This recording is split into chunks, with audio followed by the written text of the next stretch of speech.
So മക്കളെ നമ്മൾ question number 8ലേക്കാണ് പോകുന്നത്. എന്താണ് ക്വസ്റ്റ്യൻ നമ്പർ 8 പറഞ്ഞിരിക്കുന്നത് നോക്കിയേ.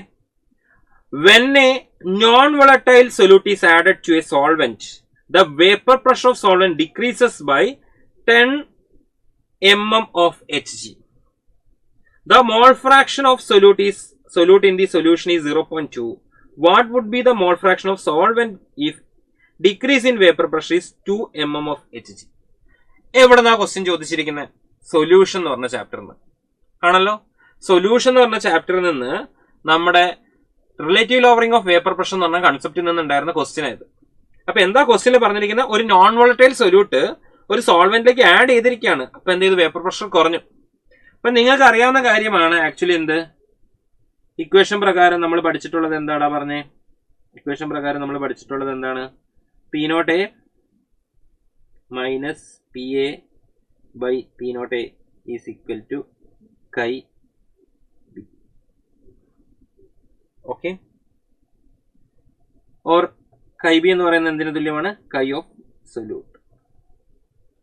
അപ്പൊ ഇതിൽ നിന്ന് എനിക്ക് പറയാം P0A minus PA is directly proportional to chi of solute. അപ്പൊ ഇവിടെ വേപ്പർ പ്രഷർ കുറഞ്ഞിരിക്കുന്ന ഡെൽറ്റ പി എന്ന് പറയുന്നത് ഈ വേപ്പർ പ്രഷർ കുറഞ്ഞിരിക്കുന്നത് എത്രയാണ്? 10 ആണ്. 10 is directly proportional. Mole fraction of solute എത്രയായിരുന്നു? 0.2. അങ്ങനെയാണെങ്കിൽ നെക്സ്റ്റ് കേസിൽ എത്രയാണ് വേപ്പർ പ്രഷർ കുറഞ്ഞെന്ന് പറഞ്ഞിരിക്കുന്നത്? 20 ആണ്. ഇപ്പൊ 20ക്ക് ഡയറക്ട്ലി പ്രൊപ്പോർഷണൽ ആയിട്ട് എന്തായിരിക്കണം ഉണ്ടാവേണ്ടത്? മോൾ ഫ്രാക്ഷൻ 0.4 ആയിരിക്കണം. അപ്പൊ മോൾ ഫ്രാക്ഷൻ ഓഫ് സൊല്യൂട്ട് എന്ന് പറഞ്ഞത് എന്താണ്? ഈക്വൽ ടു 0.4 ആണ്. അപ്പൊ നിങ്ങൾ എല്ലാവരും കയറി 0.4 അറ്റൻഡ് ചെയ്യാൻ പോകും. പക്ഷേ ക്വസ്റ്റ്യനിൽ ശ്രദ്ധിക്കുക, what is the mole fraction of solvent എന്നാണ് ചോദിച്ചിരിക്കുന്നത്. ദാറ്റ് ഈസ് chi A ആണ് ചോദിച്ചിരിക്കുന്നത്. അപ്പൊ നിങ്ങൾക്കറിയാം മോൾ ഫ്രാക്ഷൻ ഓഫ് സോൾവെന്റ് എന്ന് പറഞ്ഞാൽ chi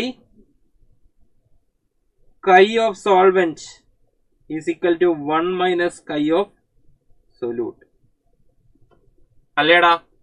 അങ്ങനെയാണെങ്കിൽ that is equal to 1 minus 0.4 that is equal to 0.6. ഇതായിരിക്കും നമ്മുടെ ആൻസർ ആയിട്ട് വരിക. സോ അങ്ങനെയാണെങ്കിൽ ഈ ഒരു ക്വസ്റ്റ്യൻ നമുക്ക് ആൻസർ ചെയ്തെടുക്കാം മക്കളെ. ആൻസർ വിൽ ബി 0.6 ആയിരിക്കും.